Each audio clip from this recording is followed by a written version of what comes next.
So when should you bring up the fact that you have ADHD with colleagues or supervisors? How should you do it?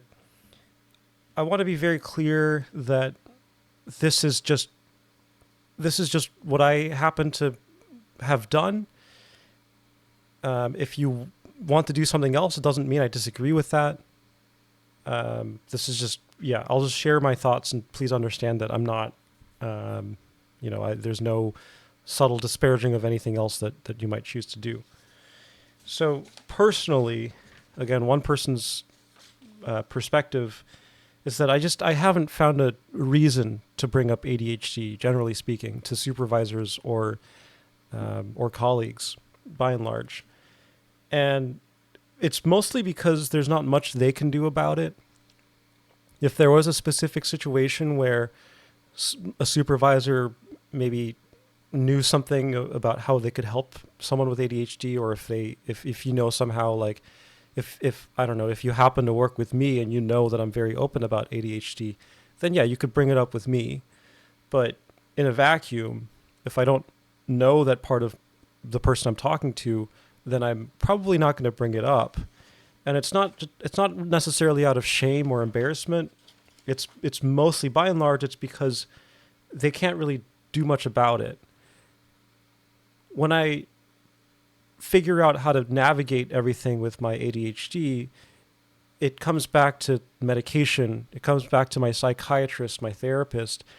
I talk to them about the things that I can try and adjust. And then so they're the first line of defense, I guess, against all the issues that come with ADHD. And so far, I haven't really found a need to go beyond that, especially when it comes to work. And also, when it comes to work, I haven't noticed any specific resources or anything that was designed to help people with ADHD. So that could just be ignorance on my part, but these are the reasons why I typically don't bring it up.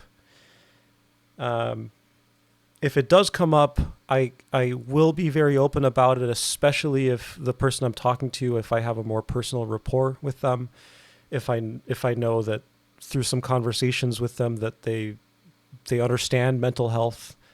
So that tends to skew on the younger side of academics. With older guys, older men and women, I typically don't bring that stuff up. They were in a very different era. They were raised very differently. I understand where they're coming from, but it would kind of very often it would feel weird for me to bring up that I have ADHD. And there are obviously exceptions to that. I mean, I opened up to all of my previous advisors, my master's advisor, and my PhD advisor. Eventually, at some point, I told them I was diagnosed with ADHD. I said that well after I had worked with them, but I was willing to be open about it, and it was fine, not the end of the world. And when I do bring it up, what I also try to be careful about, and this is me doing I'm just kind of overthinking a little bit, but I don't mind overthinking. I really try to make sure that if it does come up about ADHD or depression, that I never use it as an excuse. That's probably my personal number one rule. I bring it up only if it's relevant, and then if I make a mistake, what I try to do is figure out how to navigate this question of how do I avoid the mistake. And one example recently is that I submitted a reimbursement form for a conference that was missing the conference dates. And so I didn't get the reimbursement. So really, really silly mistake on my part.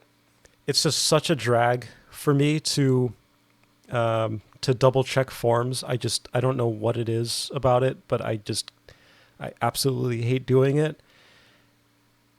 So yeah, so the question then becomes, okay, I really hate double checking forms. I'd really rather not do that. The question of ADHD is kind of it's just not necessarily relevant, right? I'm thinking about, okay, how can I go about addressing this issue? And you can already see by just asking this question, I'm not asking anything from the staff or the administration that handled the forms. I'm not demanding anything of the department to help me out here. It really has to start with me first. And what I've decided is that if I fill out a form, I'll have it in one file format, or I'll have the file name as like sign, and then whatever the file name is, indicating that this form still needs to be signed, it needs to be filled out. And so I'll make sure that when I do go and sign it, that every single line is filled on the first go. And then once I've filled it out and I'm sitting there and just quickly double checking it and I can see that it's filled out, I rename the file so that it starts with my last name. So then I have this very clear visual indicator that, okay, this form is signed, it's ready to go. I can drag it and put it in an email attachment right away. And that's kind of my compromise, I guess, because that's what happened last time. Was I filled out the form halfway, or for the most part, and I couldn't quite remember the dates for the thing, and then I put it aside, and then forgot that I didn't finish filling it out, and then just threw it into an attachment. So little things like that, right? There's no. I can acknowledge with myself that maybe it's my ADHD that caused this issue fundamentally. But you can see how, right, I didn't need to tell anyone about this. So how you want to do this, it's totally up to you. Especially these days, even with older people, it would be weird for someone to take it negatively if you say that you have ADHD. And especially with younger professors, it seems like people tend to be more willing to work with you. But I would say test the waters a little bit. You don't know what hangups people have. You don't know if someone might, and like most of the time, there's not much that your supervisor could do anyway. But I will also say that there have been supervisors, at least one supervisor that learned through.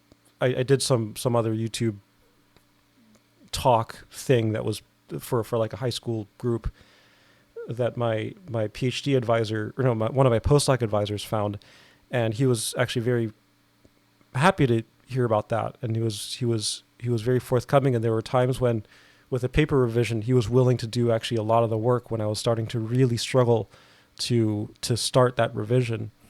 So yeah, I was pleasantly surprised, and I'm very, very grateful for that help. And so, that was the foundation for a very strong baseline, like collaboration. Like I know that if I have some ideas, that I'll go back to that person, and I'll help them genuinely as they helped me, right?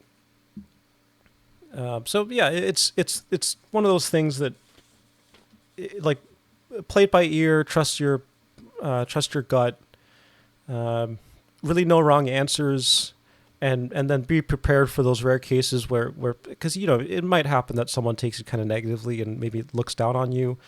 That's a thing even outside of mental health. That's just a thing that can happen in academia, and just be prepared for that. Just be willing to take that risk. If you happen to not know if the person you're talking to is open to these things or not, right? So, yep, that's all I got. Hope this helps, and I'll see you next time.